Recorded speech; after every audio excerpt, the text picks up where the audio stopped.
Oi, eu sou a Marina e hoje a gente vai falar sobre metodologia de pesquisa. Bom, esse vídeo entra para complementar os vídeos sobre como se fazer uma pesquisa, porque uma vez que a gente tenha escolhido o tema, delimitado o método, escolhido a nossa pergunta de pesquisa, possivelmente escolhido uma hipótese, a gente vai precisar pensar em como responder então essa pergunta de pesquisa. E é aí que entra a metodologia. A metodologia nada mais é do que uma forma de a gente acessar as fontes. As fontes são o lugar de onde a gente vai efetivamente tirar a nossa resposta para a pergunta de pesquisa. Então, como é que eu vou determinar onde estão as respostas para a minha pergunta de pesquisa? Bom, vai depender do meu tema. Se o meu tema for, por exemplo, como decide o STF sobre questões de feminicídio? Bom, qual é a minha fonte? São as decisões do STF. Eu vou procurar lá as decisões sobre feminicídio e é lá que eu vou encontrar, então, a minha fonte. Nessa questão de fonte, na verdade, existe toda uma classificação entre fonte primária, secundária, terciária, que é mais ou menos a classificação de como está o pesquisador em relação ao objeto pesquisado. Então, assim, se você, pesquisador,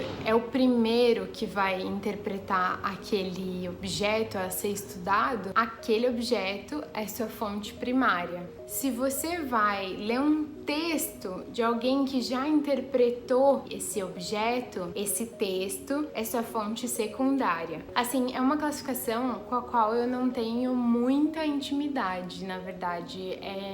Acho que passando do secundário, pra mim já fica um pouco confuso. Inclusive, nas fontes secundárias, pra mim já é um pouco confuso. Eu li, por exemplo, no Como Escrever uma Tese, do Humberto Eco, ele diz que se você estuda um texto, você lê a tradução do texto, aquilo já é uma fonte secundária, porque a tradução já é de certa forma uma interpretação. Inclusive ele recomenda ler todos os textos que você quer estudar, se você vai estudar aquele texto, aquele autor, ler eles no original. Faz bastante sentido. Então, essa classificação é um pouco confusa, mas ela nos ajuda a entender algumas questões dentro da pesquisa. Porque quanto mais próximo a gente está do objeto, quanto mais próximo a gente está do fato real, existe menos chance de a gente interpretar errado alguma coisa na metade do caminho. Quem vai lidar geralmente, na verdade, necessariamente, com fontes primárias é a pesquisa empírica. A pesquisa dogmática, que também é muito comum no direito, ela vai lidar geralmente com fontes secundárias, mas não necessariamente. É a pesquisa empírica que necessariamente precisa usar fontes primárias. Essas duas classificações são bem comuns no direito, apesar de que predomina a pesquisa dogmática. Eu vou falar muito mais aqui sobre pesquisas empíricas, porque são as que eu tenho maior conhecimento. De repente, outro dia eu volto aí para conversar sobre pesquisa dogmática. E por que pensar nas fontes é tão interessante? Como eu disse, são elas que vão responder a nossa pergunta de pesquisa. Então a gente precisa pensar em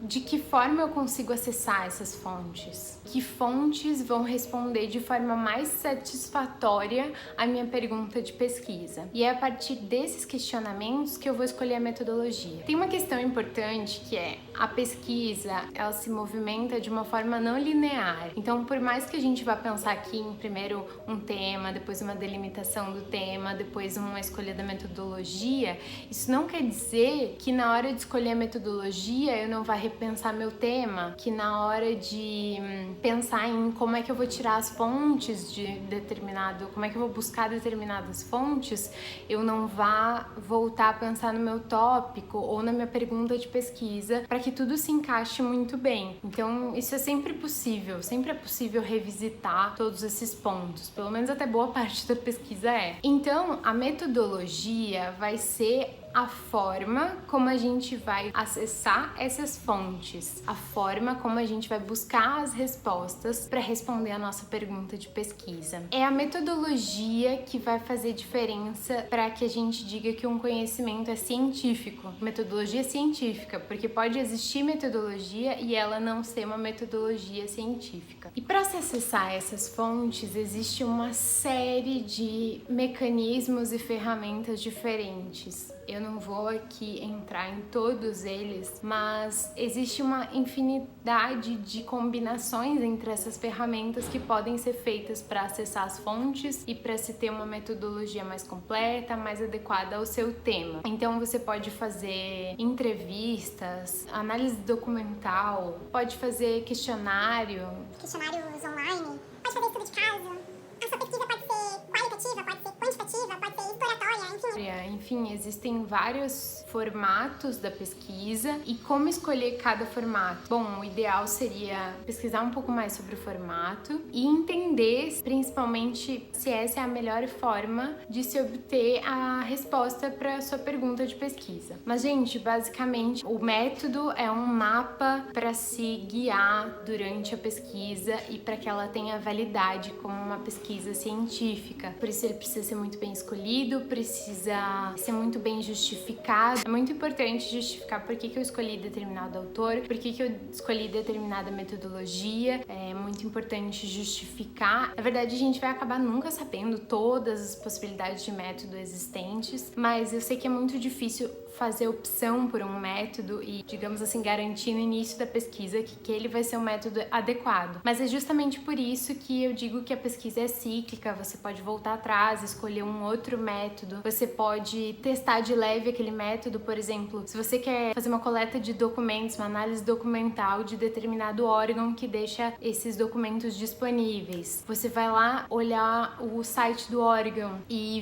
viu que saiu uma resolução dizendo que aquilo lá não vai mais ficar disponível, digamos. Bom, talvez você tenha que mudar a metodologia então, né? Já que ainda tá mais ou menos no início da pesquisa. Então isso tudo é muito dinâmico e é difícil escolher mesmo. Às vezes a gente tem dois métodos interessantes, os dois responderiam muito bem a questão, ou às vezes a gente nem estabeleceu muito bem a questão, então os dois dariam duas pesquisas legais, mas aí vai de você, aí pesquisadora, pesquisador, fazer as suas escolhas de acordo com o que você mais tem vontade de pesquisar, com que vai te dar mais motivação para continuar nessa pesquisa. Eu espero estudar um pouco mais esse assunto ainda para voltar aqui e discutir mais. Metodologia é um assunto vastíssimo, então se você quer discutir comigo, trocar uma ideia, eu fico disponível. Também para quem quiser opiniões sobre que metodologia escolher. Um beijo e tchau!